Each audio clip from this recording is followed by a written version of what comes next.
Welcome back to another video. My name is Henrik and today we're going to be looking at the first full electric vehicle that Toyota has brought out. And now it's not me farting, now it's the car with a very bad exhaust sound. This is the bz4X, which is the first full electric by Toyota. BZ stands for Beyond Zero, and the 4 might not stand for the all-wheel drive, but rather it stands for the fourth variant of the car, and the X also for the Cross, which is supposed to be a crossover car. So let's take a look at the front. First of all, the car starts at 47,490 euros. Our test vehicle with the comfort package that is extra is going to cost us 55,490 euros. So quite an expensive car, and that rivals with the ID4 or the ENIAC RS, or not the RS but the IV model. So in the front we have a fairly interesting design. I'm not personally the biggest fan of it. My cameraman likes the design in the front. I'm not the biggest fan of it. It does also have fairly bad quality when it comes to, well, everywhere you touch basically. This is all like hard plastic, and you can see how far you can like indent it in here, which is easy to replace, but still it doesn't make it look good. They could have just rather painted this in vehicle color, which would have made it nicer. Also some aerodynamic touches down here to also supply some air towards the brakes, so that you have a better braking cooling system in there. And then down here we actually have a camera which is not very centered. So right here would be centered where the Toyota logo is, but it's on the side, which again is not the nicest, and a lot of flies down here as well. The color on here is also going to cost you 1,090 euros extra. Standard wise you get a white color. We have the silver, which is a pretty okay color. I would have rather liked a little bit of a more interesting one. Down here we have some more intakes down there just to cool a little bit of our battery and also our electric motor. And further on we do have lights on here, which are LED lights. You could theoretically also get the matrix lights if you opt for the extra package, which is going to cost you another 3,700 euros extra, which is the Technic package or technology package. In general, let's take a look at one quick thing about the hood in here, because that's going to show you the quality as well. In here we do have an electric motor. I don't have the, actually no, I do have the key, which is going to allow you to get a total front wheel drive power of 204 horsepower with 266.3 Newton meters, which is an interesting number. But that's going to get you from 0 to 100 in 7.4 seconds. We're going to check that out here in a second if that's actually true. And here you can see we also don't have a frunk, which is a little bit unfortunate, but you kind of have a frunk in the back, which we'll see in a second. Take a look at the side here. So I'm going to let the hood drop a little bit, and you can see this whole thing shake in front. First of all, look at this. You can already see it. But let's drop it. That thing just, wow. I mean, that was a fairly high height, but this thing in the front, build quality not the greatest in here. Also on the hood, we do have some more hard plastic on the top here, which again is in this black color. If it would be a different color, I think it might actually not look that bad, like a blue or red that might kind of work together, but it's not the greatest. Let's also quickly see if we can get that 0 to 100. Okay, so for 0 to 100 test, I sadly can't find a straighter road right now, but it is supposed to be doing 7.5 seconds. The best we were able to get is, well, you're gonna see that now. We don't have a sport mode in here or anything like that, so let's quickly break down here and try out 0 to 100. So you can see it's definitely going uphill, but we are above 50% battery, or below 50 now. We did do one previously with 30%. The best we were able to get now is 8.56. I did do the other way, which was a slope of negative 4.7%. And that had around 7.9 seconds. 7.5 is claimed. The best we were able to get is 7.95. So you're gonna get nowhere close to that 7.5 mark. On here we have our rims, which are 18-inch rims. If you get the bigger technology package, you can also get up to 20-inch rims. Those would be a little bit nicer, but what we're gonna see in the video later on is the comforting of the suspension. So these 18-inch wheels are gonna be a little bit better, considering that the suspension here is not the greatest. Let's also quickly check out the distance of the braking distance in here, because online I read that it's not supposed to be the greatest, so we'll check that out real quick. So I'm hoping for a distance between around 34-35 meters. That's what I'm hoping for, because the car is not that heavy, so the brakes should do a fairly good job in braking this car fairly quickly. So let's see what we can get from 100 down to 0.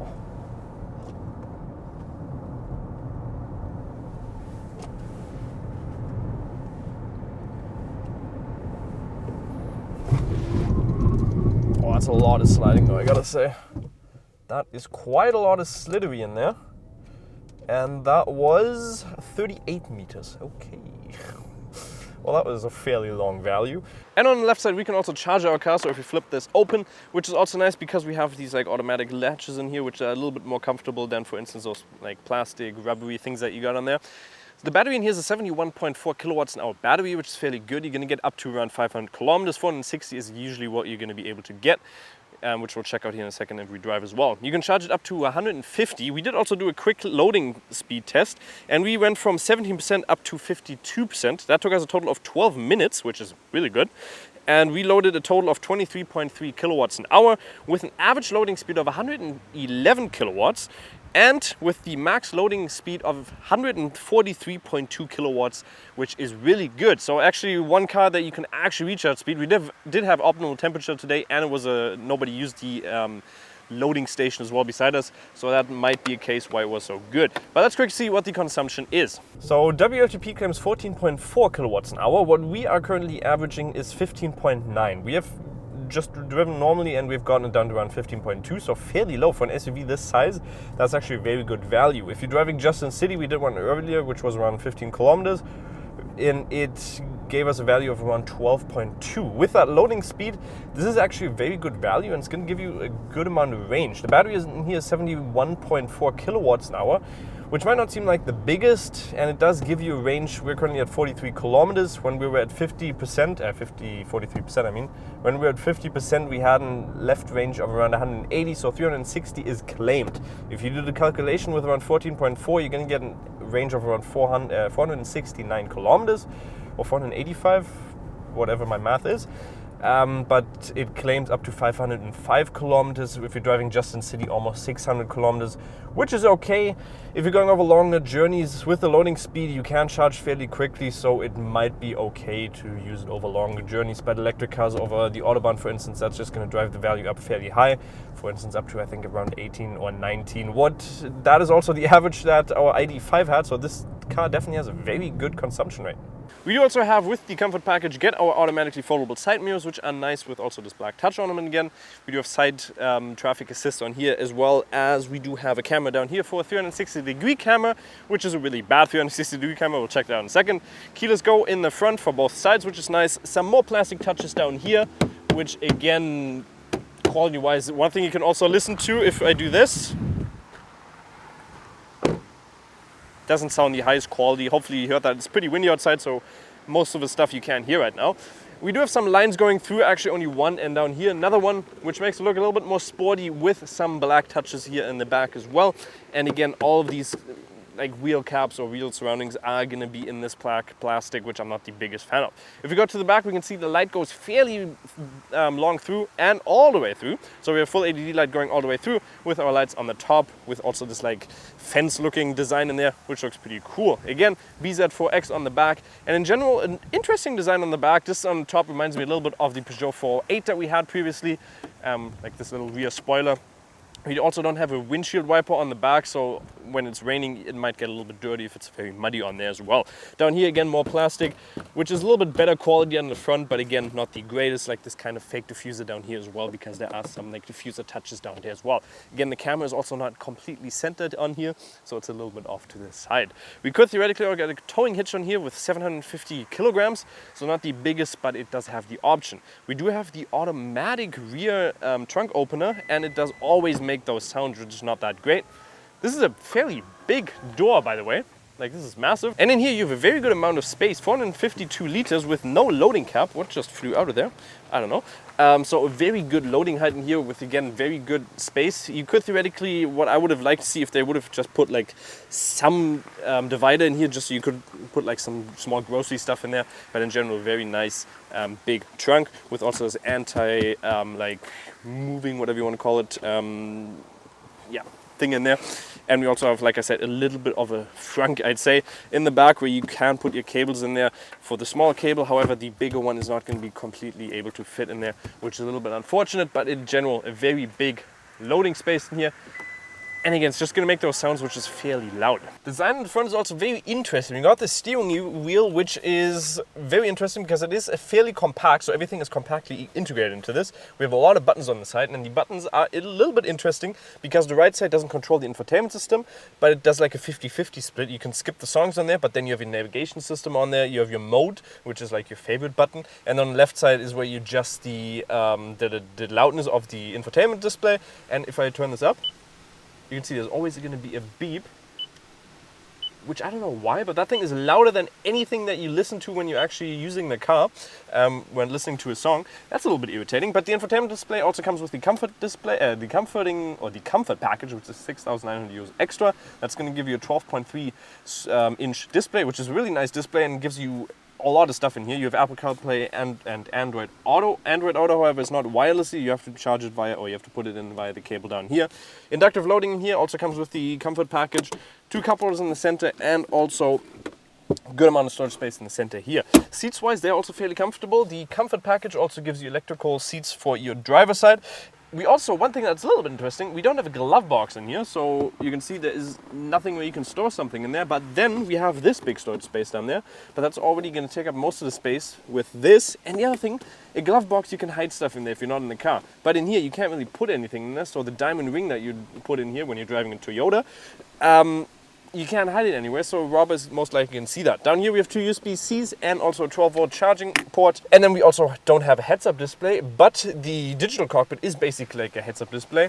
And it's kind of interesting with the steering wheel height, because you're going to have to adjust it so you can actually see over it. Quality-wise, fairly decent. Definitely what you'd also expect in the price range here. Sound systems also actually sounds fairly good. And again, on the front side, we basically have the same as in the back, which is fairly good material apart from all the way on the bottom. And piano black, I'm not the biggest fan of that. With the car being 4.69 meters long, you can definitely see we have a lot of room in here. Like, this is adjusted to me in the front. There's a spider web in there. Where the hell have you been taking this car? But this thing is 4.69 meters long, so you can see you have a lot of leg room, and it's adjusted to me, so 1.80 meters, 6 foot or 5'11". But the one thing that's not so nice is that the battery is fairly high up, and therefore the floor is also very high. And you can see the my thigh on here is really not supported at all. And even if I put it all the way forward, the feet, there's like this little bar in the front, so you can't put your feet underneath the seat in front of you. So you have to sit like this, so mansplaining in here, that you can actually have a comfortable sitting position in here. Otherwise, the seats are very comfortable. Isofix points in here also very easy to reach, so you can easily adjust them. They don't have a flap on there or anything like that, but they're easy to reach. In the center console, we don't have any like storage space in there, but we do have 2 USB-Cs in there, and also our climate control, which we can adjust, but not the temperature of it. Some more pocket space in the front, and we also have fairly decent amount of headroom, but not that much. So there's probably like around 7 centimeters above me.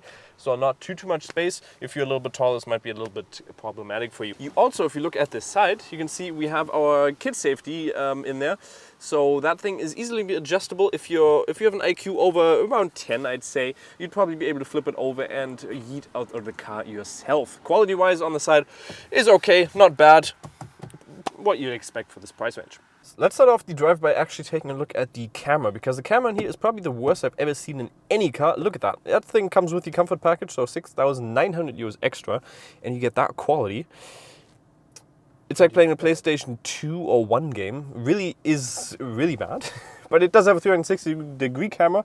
And you can also see, like, look at that, it's like the pixeling in there is just not the greatest. The digital cockpit in here is just really interesting when it comes to the height adjustment. It's the same as in Peugeot, for instance. The steering wheel was a little bit smaller there, so it was a little bit easier to adjust. In here, the display is so far away, so it kind of works as a head-up display as well. But the height is just a little bit interesting, so you have to find a comfortable seating position, which sometimes is a little bit hard depending on your height. If you're taller, this is going to be easier for you. If you're smaller, then this is going to be hard for you because you're going to sit like this. Well, I'm sorry about that. When it comes to the assistant features in here, we actually have quite a lot. With the comfort package, which does cost 6,700 euros extra, it comes with, you have blind spot assistance. You also did have that rear warning, collision warning that we just saw when we were in reverse. You also have, well, basically a heads-up display. You also get autonomous driving level 2 with also your road sign detection, which makes it fairly comfortable to have your cruise control in here. But the adaptive cruise control with lane keepalization assistant isn't the greatest, we gotta say, when you're driving around some longer corners. If we, for instance, put this on now, we're gonna go into, hold down the reset button, and then it's gonna go into the 100. And tighter corners, you can see, it really doesn't like to turn in. So it's only good if you're really going on straight roads. So if you live in America, perfect car for you. Maybe this is a gay car. Surrounding view in here is okay. You do have a rear big window, so that's good. And the side mirrors are also insanely big. But the one thing that's not so nice is if you look out the parallel, or if you look out the side, that D pillar is insanely big. So rear parking into a corner, you're definitely going to need that comfort package to get that wonderful 360-degree camera with the best quality of my whole life. You're going to definitely need to get that. Otherwise, it's going to be pretty hard going into tighter spots in the city while reversing. If you listen to the outside noise right here, it's not the quietest. The wind noise do pick up fairly well when you're driving at around 90 or 100 kilometers. It is fairly windy outside right now, so it is a little bit louder than it's usually, but still, you don't have much tire noise, but the wind noise in here definitely is fairly loud. And then the cornering capabilities of this car actually are surprisingly fairly well. The car only weighs 1.8 tons. I'm not going completely faster right now, but you wouldn't expect it to turn into these corners. It doesn't have much lean, so therefore it does turn into corners fairly well and feels better than you might expect from a car that only weighs 1.8 tons because of the wonderful materials that we have on the outside, so fairly cheap quality on the outside. But it actually turns in fairly well. The suspension here is also fairly firm, considering it's an SUV. You might not expect this. So the suspension is fairly firm. You can see over these bumps, you're going to feel every single little bump in the road, which is not that nice. Right over here, it's fairly bumpy. So yeah, suspension really doesn't do a good job on that. And tire noise, also one thing we noticed, the tire noise in the back is actually fairly loud. So on the front it's okay, but when you're driving faster, the back seems fairly loud with the tire noise. Don't know why that may be, but that's just how it is. So what's my final verdict on the first electric vehicle that Toyota has brought out? Well, to sum it up, it has a fairly good range, it has a good loading speed. Quality-wise on the outside is not the greatest. You have a good amount of legroom and general space in the interior, which is nice. And design is also something special that not a lot of cars have. Maybe a little bit of a Lexus design. Toyota and Lexus are obviously the same. But if you look at the competitors, ID4 and also an Enyaq, for instance, I'm not the biggest fan of the Enyaq and also the ID4, so both of those cars are not my favorite cars.